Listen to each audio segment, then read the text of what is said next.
Board से जुड़ी एक बड़ी खबर आ रही है। यूपी बोर्ड के सिलेबस में बदलाव किए गए हैं। सावरकर की जीवनी छात्र पढ़ेंगे। छात्रों को इस सब्जेक्ट में पास होना बहुत जरूरी होगा। वीर दामोदर सावरकर को अब छात्र पढ़ेंगे। इसके नंबर हाई स्कूल, इंटर में शामिल नहीं होंगे। शासन को भेजी गई थी सिफारिश। शासन ने नए पाठ्यक्रम पर मुहर लगा दी है। यानी कि अब यूपी बोर्ड में जो छात्र हैं वो वीर सावरकर के बारे में पढ़ेंगे, सावरकर की जीवनी को पढ़ेंगे, उनके बारे में समझेंगे और साथ ही उनसे सीख भी लेंगे। छात्रों को इस सब्जेक्ट में पास होना भी बहुत जरूरी होगा। यूपी बोर्ड की तरफ से ये महत्वपूर्ण फैसला लिया गया है। कुल मिलाकर कहा जाए तो सिफारिश की गई थी शासन से इसको लेकर, जिसके बाद पाठ्यक्रम पर शासन ने नए पाठ्यक्रम पर मुहर लगा दी है। सर्वेश हमारे संवाददाता हमारे साथ जुड़ गए हैं। सर्वेश, यूपी बोर्ड के इस बदलाव को किस तरीके से देखा जाए? देखिए, यूपी बोर्ड हो या दूसरे अन्य बोर्ड हो, समय समय पर उनके विषय विशेषज्ञों की टीम होती है जो उस पर विचार करती है और विषयों में बदलाव किए जाते हैं। और इसी के तहत अब यूपी बोर्ड ने बड़ा बदलाव किया है। यूपी बोर्ड के करीब 27,000 से ज्यादा विद्यालय हैं जो कि राजकीय हैं और इसके साथ साथ सहायता प्राप्त है और वित्त विहीन है। इन तमाम विद्यालयों में कक्षा 9 से लेकर 12 तक अब वीर सावरकर के साथ ही साथ 50 महापुरुषों की जीवन गाथा बच्चे पढ़ सकेंगे। हालांकि ये जो अनिवार्यता की गई है, सभी स्कूलों में अनिवार्य रूप से इन्हें पढ़ना होगा। हालांकि इसके अंक उनके हाई स्कूल और इंटरमीडिएट के परीक्षा में नहीं जोड़े जाएंगे, लेकिन अनिवार्य रूप से सभी को इसको पढ़ना होगा। इसके पीछे मकसद यही है कि बच्चे अपने महापुरुषों के बारे में, अपनी संस्कृति के बारे में जाने। और ये तमाम जो महापुरुष हैं उनमें से वीर सावरकर का नाम भी शामिल किया गया है। तो इसको लेकर निश्चित तौर पर आने वाले दिनों में सियासत भी हो सकती है। जो विपक्षी दल हैं वो इसका विरोध भी कर सकते हैं। इस तरह से इसको लेकर सियासत भी गरमा सकती है। लेकिन मैं आपको बता दूं कि जो यहां पर विषय है उस विषय के तहत इसको शामिल किया गया है। और इसमें अगर विषय की हम बात करें तो यह नैतिक, योग, खेल एवं शारीरिक शिक्षा विषय में इन महापुरुषों की जीवनी को शामिल किया गया है। सावरकर के अलावा जिन्हें पढ़ सकेंगे पंडित दीनदयाल उपाध्याय, इसके अलावा महावीर जैन, भारत रत्न पंडित मदन मोहन मालवीय, अरविंद घोष, राजा राम मोहन राय, सरोजनी नायडू, नाना साहब जैसे जो महापुरुष हुए हैं उनकी जीवन गाथा को बच्चे पढ़ सकेंगे।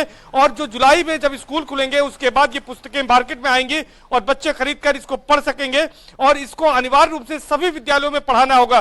तो एक ये कवायद की गई है कि तमाम समय समय पर जिस तरह से बदलाव किए जाते हैं, अभी कुछ वर्षों पूर्व ही यूपी बोर्ड ने अपने पाठ्य पुस्तकों में बदलाव किया था, एनसीईआरटी की पुस्तकों को एडॉप्ट किया था और उसके साथ ही साथ अब महापुरुषों की जीवन गाथा पढ़ाने का जो बड़ा फैसला लिया गया है। इससे बच्चे अपनी संस्कृति के बारे में, अपने महापुरुषों के बारे में जान सकेंगे, उनके क्या योगदान है और उनके जीवन से प्रेरणा ले सकेंगे। इसी मकसद से यह कवायद की गई है। लेकिन जिस तरह से वीर सावरकर का नाम इसमें जोड़ा गया है, आने वाले दिनों में इसको लेकर सियासत भी हो सकती है। जी, सियासत बिल्कुल हो सकती है, लेकिन दूसरी बात यह जानना जरूरी है क्योंकि जब सिफारिश की गई और उस पर अब मुहर लग गई है तो ऐसे में पास होना भी बहुत जरूरी होगा इस विषय में, यह भी कहा जा रहा है। सर्वेश,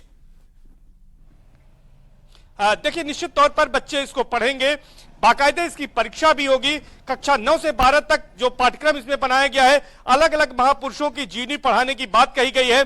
और ये बच्चे जब पढ़ेंगे, प्रश्न पत्र देंगे तो ये अनिवार्य रूप से उन्हें इनके बारे में पढ़ना होगा, इससे संबंधित सवाल पूछे जाएंगे और उसमें पास होना जरूरी होगा। हालांकि सबसे बड़ी बात यही है कि अभी भी 10वीं और 12वीं की जो यूपी बोर्ड की बोर्ड परीक्षा कही जाती है उसमें इसके अंक नहीं जोड़े जाएंगे।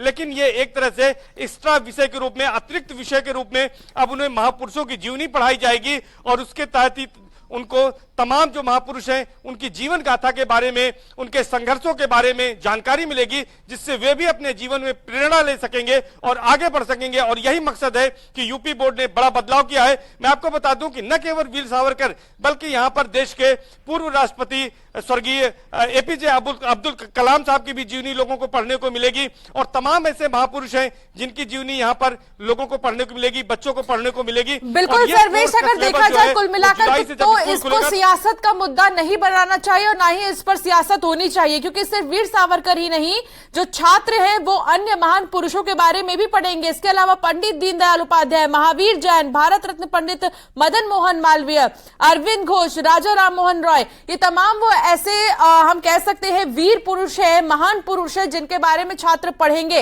इसका उद्देश्य क्या होगा? लेकिन महान पुरुषों के बारे में छात्र को जो शिक्षा दी जाएगी, इसका उद्देश्य क्या होगा? सर्वेश, देखिए, मैं आपको बताऊं कि पहले भी इस तरह की पुस्तकें चलती थी। जब हम लोग पढ़ते थे उस समय हमारे पूर्वज करके एक पुस्तक चलती थी मिडिल स्कूल में, यानी परिषदीय स्कूलों में, अपर प्राइमरी स्कूल कहते हैं, हमने वहां से पढ़ाई की है। तो हमारे पूर्वज जो पुस्तक होती थी उनमें तमाम महापुरुषों के बारे में जानकारी होती थी, उनके बारे में हम पढ़ते थे, उनसे तमाम सीख लेते थे, उनके संघर्षों के बारे में जानते थे, किन परिस्थितियों में किस तरह से उन्होंने काम किया इसके बारे में जानते थे। तो निश्चित तौर पर जो बाल मन होता है, जो बच्चे होते हैं, उनका मन कहा जाता है कि बेहद कोमल होता है। जब महापुरुषों के बारे में ठीक है सर्वेश, आपको रोकना चाहूंगी। समाजवादी पार्टी के प्रवक्ता हमारे साथ जुड़ गए अनुराग भदौरिया जी। अनुराग भदौरिया जी, यूपी बोर्ड ने एक महत्वपूर्ण फैसला लिया है जिसमें कि अब वीर सावरकर के बारे में छात्र पढ़ेंगे। इस फैसले को आप कैसे देख रहे हैं? यही कहूंगा, सरकार से पहले स्कूल में टीचर तो ले आओ, वहाँ की शिक्षा व्यवस्था तो ठीक कर लो, रोडें तो बनवा दो, इंफ्रास्ट्रक्चर तो बनवा दो, बच्चे स्कूल में तो आए, उनकी पढ़ने की व्यवस्था तो ठीक करवा दीजिए। बच्चे स्कूल में ही नहीं आएंगे तो पढ़ेंगे क्या? चाहे कुछ ऐड करो या कोई माइनस करो, उससे क्या फर्क पड़ता है जब पढ़ाई नहीं होगी, जब टीचर ही नहीं आएगा, जब टीचर अच्छे नहीं होंगे।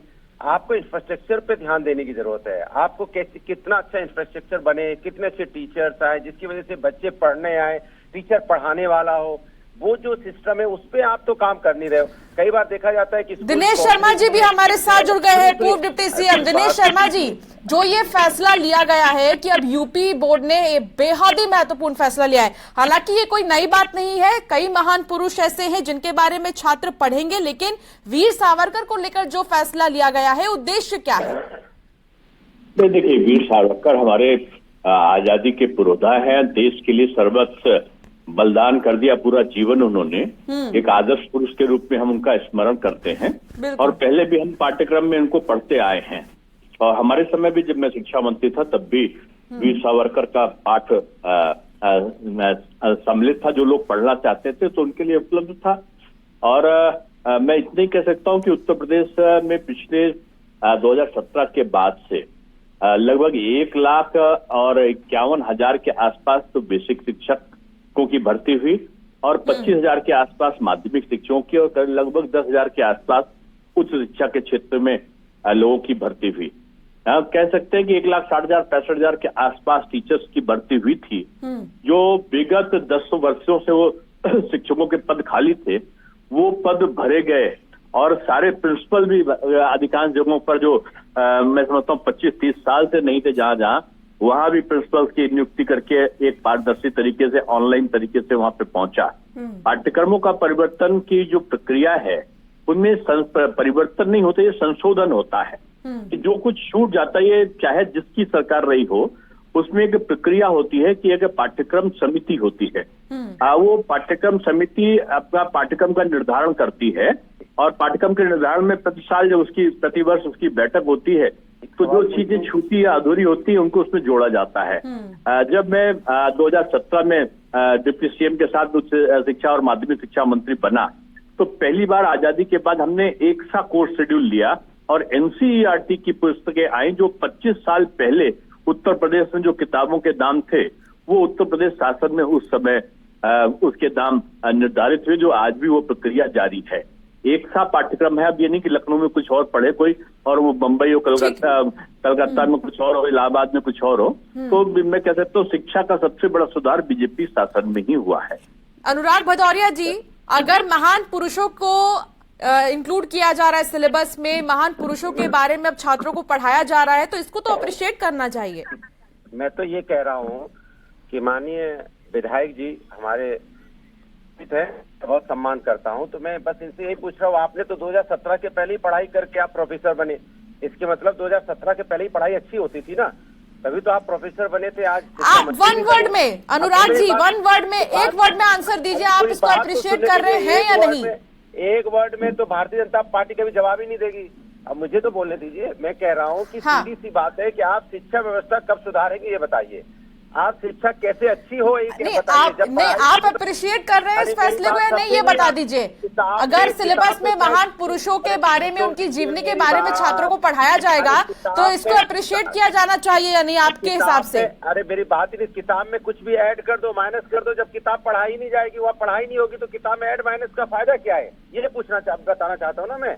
स्कूल में पढ़ाई तो हो, शिक्षक तो हो, बच्चे तो आए पढ़ने, तब तो मतलब है पढ़ाई का। अगर आपको मेरी आवाज सुनाई पड़ रही हो। जी जी दिनेश जी बोलिए। जो पढ़ाई का क्रम 2017 के पहले बंद था, 220 दिन की पढ़ाई कंपलसरी शुरू हुई है।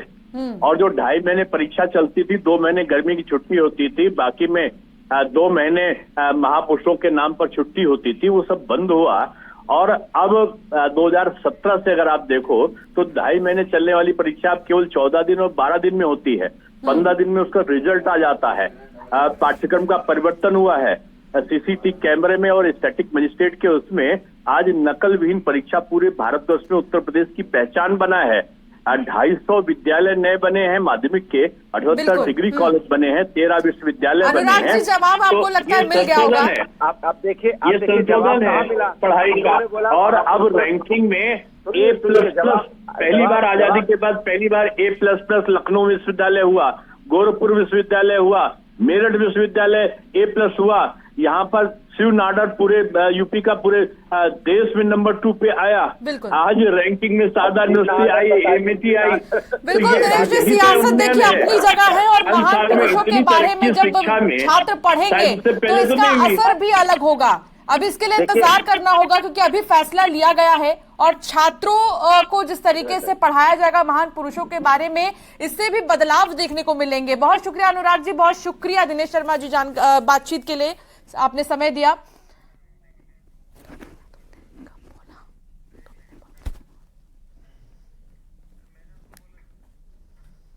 एक छोटे से ब्रेक के लिए यहां पर रुकना होगा, आप बने रहिए।